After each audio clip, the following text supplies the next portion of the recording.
opportunities are for you right now in terms of growing your business. That's really what I'm here today to discuss. And today's all about what is the one thing you can do. And whilst, that's a good subject, and I appreciate that you're here to learn that one thing. But what I am going to say is that, one of anything is always dangerous. If you've got one salesperson, one way of marketing, one product, and so on and so forth. Another company can come in and develop a product exactly the same or even better than yours or cheaper than yours. If you've got one salesperson, that person can break their leg or leave the company. If you've got one way of marketing, a competitor can come into that way.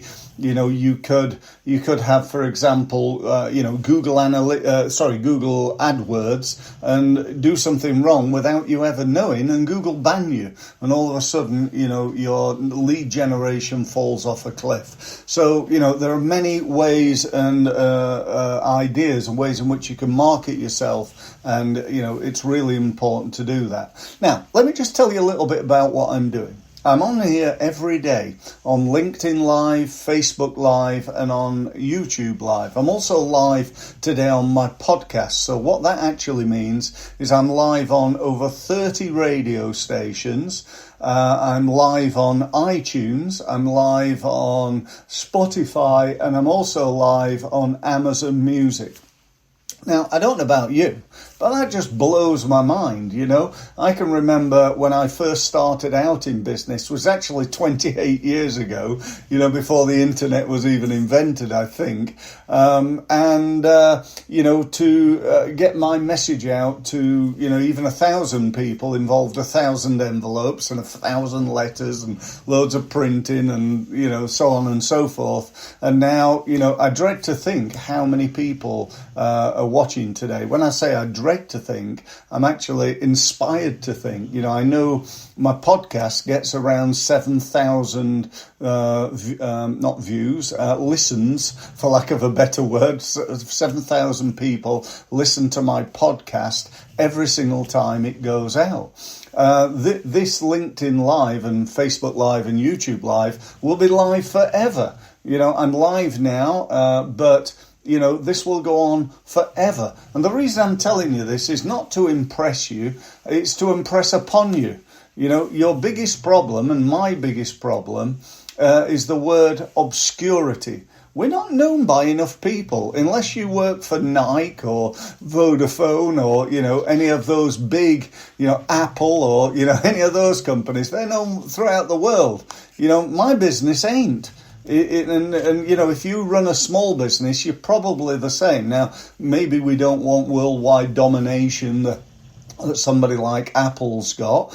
We want local domination. We want to be able to dominate our market. We want to be the go-to person or the go-to business. When anybody thinks of X, Y, or Z, you're the natural choice. You're the expert, you're the person, you're the business that basically comes to mind as soon as you think of, landscape gardening or coaching for athletes or, whatever it is, you want to be in that position.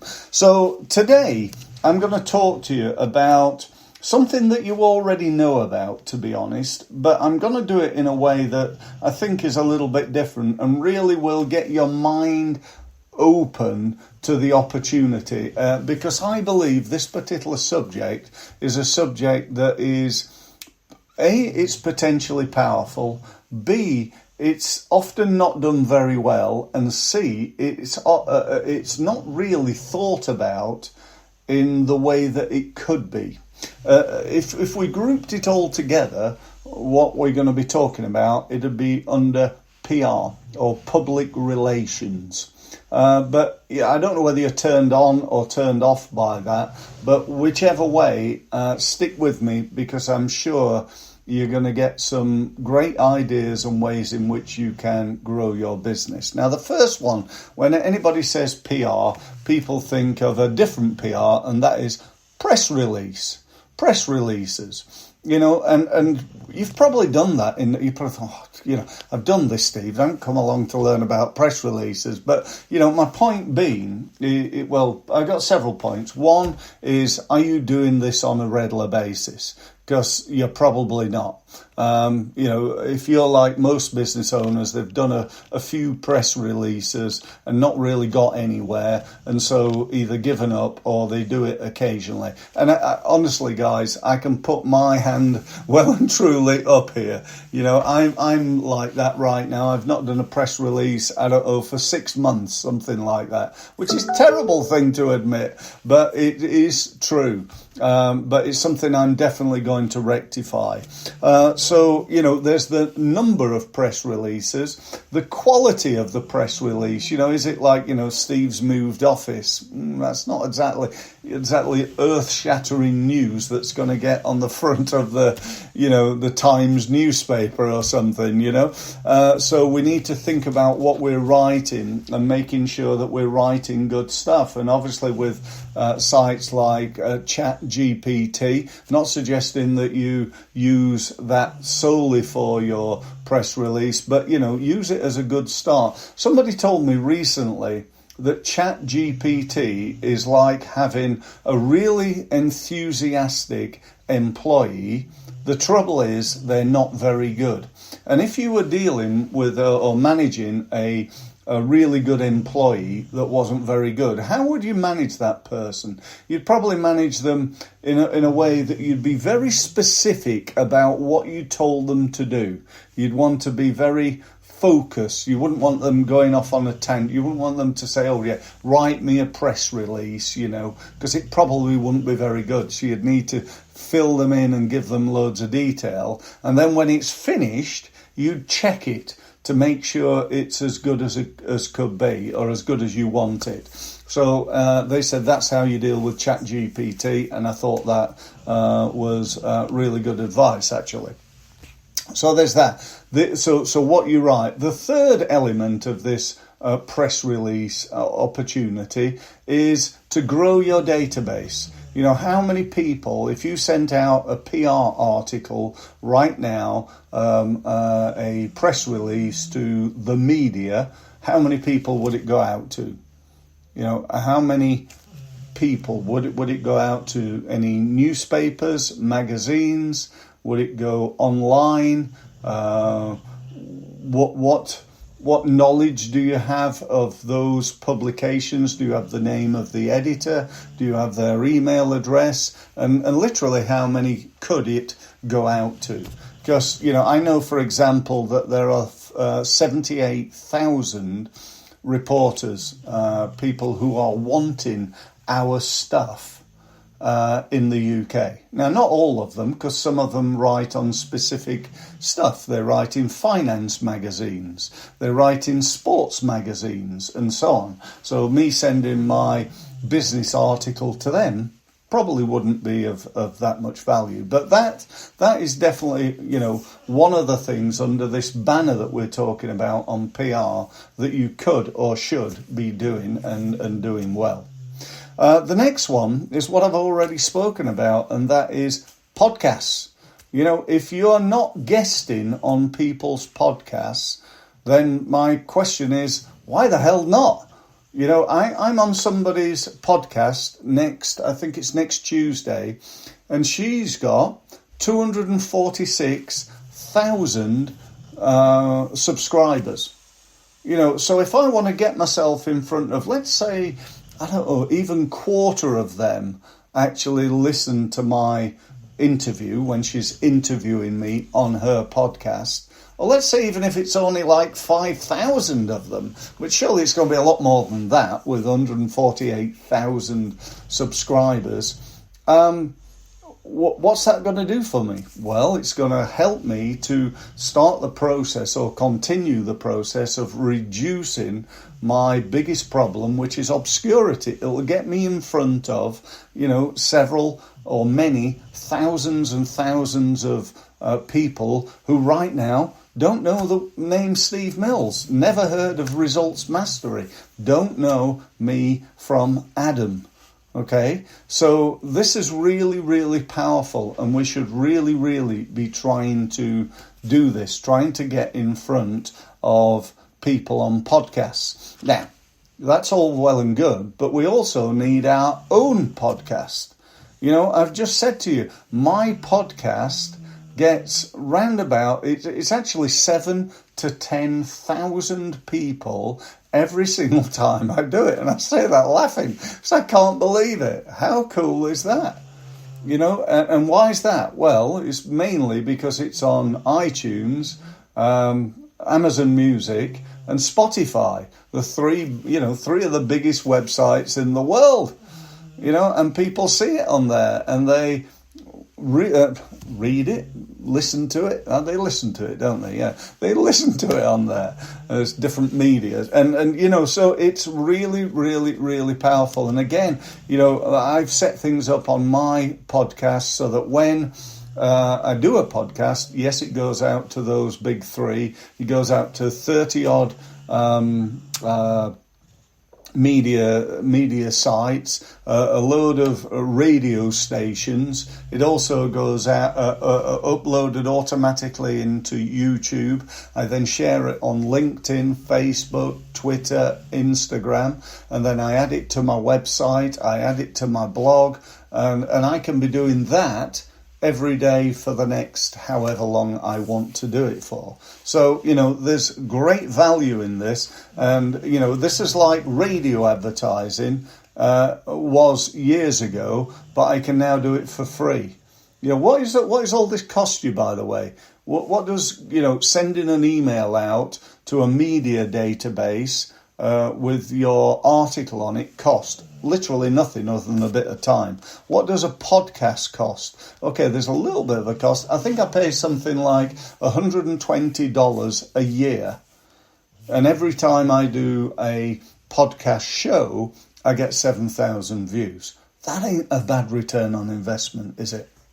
Okay? So, next one, events. Events, online events, offline events. What are you doing that falls under that banner of events? Could you be doing LinkedIn Lives? Yes, you could. Could you be doing live on Facebook, live on YouTube? Yeah, absolutely. Could you be doing physical events? You know, if you go to networking events, that's one thing. A lot of people do that, and a lot of people don't do that well by doing it. But could you have your own event?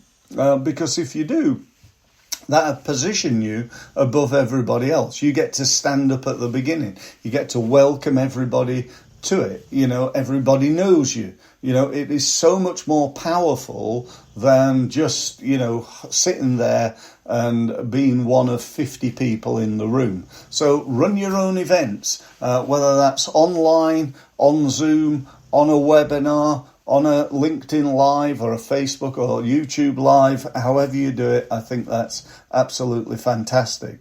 And the last one I've got for you today, so I'm just about at 15 minutes, so I'm going to honour my time and not take too much of yours, is to write a book. Why do you want to write a book? Well, you want to write a book to be an expert. If I was a landscape gardener, which I'm not, I'd write a book on landscape gardening. And then when I turned up at my potential customer's address and I spoke through exactly what we do with their garden and how we do it and so on and so forth, at the end of that process, I'd say, oh, by the way, I've written a book on landscape gardening. Would you like a copy? And I'd give it them. Why would I do that? Two reasons. One, it positions me as an expert. He's written a book on it, therefore he must really know it. Not necessarily the case. You can get somebody, you know, on a website like Fiverr, you know, to do something like this and cost you virtually nothing to get somebody to write a book. You could even use ChatGPT to help write a lot of it. And, you know, you can pull that together. The second reason is it induces the law of reciprocation. What a nice guy that Steve was. He gave me a free book. That was really nice. So all things being equal, let's use Steve because he gave me a free book. You with me? So if you ever read this book, Let me just pull that up there. Influence, The Psychology of Persuasion by Robert Cialdini. In it, he talks about how important it is to use one of the laws of influence is the law of reciprocation. In other words, if you do something for somebody, it makes them far more likely that they'll do something for you. So go ahead and write that book. Great for positioning. I've written 4 books so far. I'm just partway through another book called Results Mastery, all about writing. Not writing, all about improving the results that you get from sales and marketing. So that's it. Thank you very much for listening. I hope you've enjoyed it. If you want to know more from me, please get in touch. If you want to book a meeting, see that banner scrolling underneath me here. Just do it. Get yourself signed up to a meeting. Use my website, steve-mills.com. You can go in there and use one of the orange buttons to book a meeting with me online. We can have a chat about your business, your marketing, what you're doing, what's working, what's not working, where you're trying to go. And then at the end, we can talk for a couple of minutes about how we might be able to help. I hope that sounds a good deal for you. And I look forward to speaking to you very soon. Thanks again. Don't forget, I'm here every day. So be great to see you tomorrow. Thanks very much for listening.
Recording in progress. Hello, Steve Mills here. Welcome to